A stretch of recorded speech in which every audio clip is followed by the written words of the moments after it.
Here we are in June. We have this little bird who's having a little snack. So most of the stitching on this month is the stem stitch.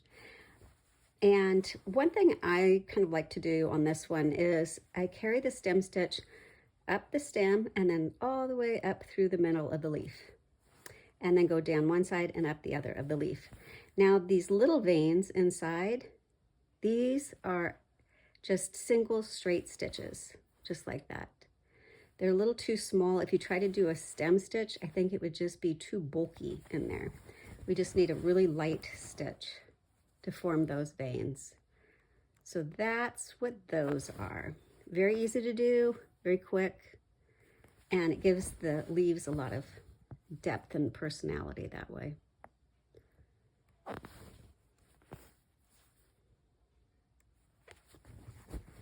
Pretty simple, huh?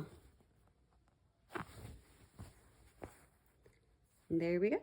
That's what the leaves look like.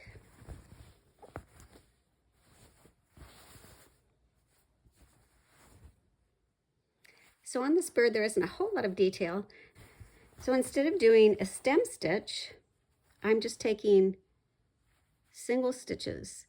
And I know this sounds strange, but for some reason I have found if I go from here over to here, the thread kind of wants to curve, whereas if I go up to this same top where I came up over here, the stitches are a little more true to the straight line there.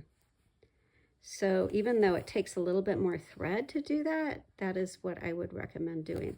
If it was something where I was going to be anchoring it in place, like with the heart, it wouldn't matter so much. But these I do want to be straight. So I'll just show you here. So instead of doing it the way I was, I'm just going to go from one end right there.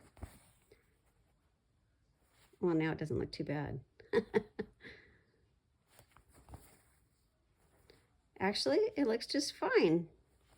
So you just do it whichever way you want to do it. How's that? I'm glad I can be so helpful. So when you're doing the cherries, these are really tight circles. So again, you can use a back stitch, or what I did here is I just used really, really small stitches, about 1/16 of an inch. The eye, again, is just going to be a small little stitch, just like we did on the rabbit. Just one single little stitch. And so this is another pretty simple one that's not going to take you very long, I don't think, I hope. It's a quickie. And the other option you could do too, which might be kind of fun, is you could fill these in with a satin stitch.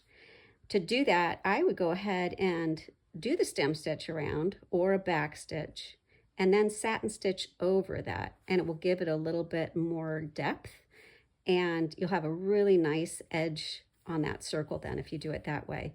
Again, I might go ahead and just fill that in with a red Sharpie or whatever color your thread that you're using. So that might be kind of a fun idea too.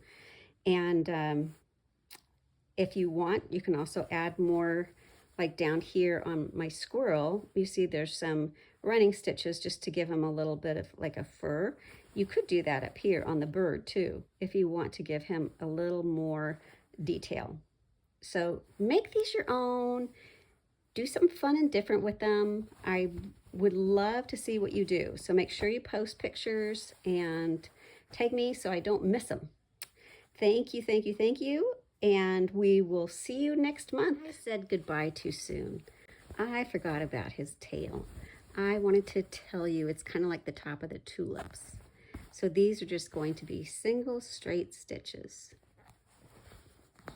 I knew you would probably figure that out on your own, but just to be sure, I thought I would pass that along. Okay, now you have all the information and you're ready to go.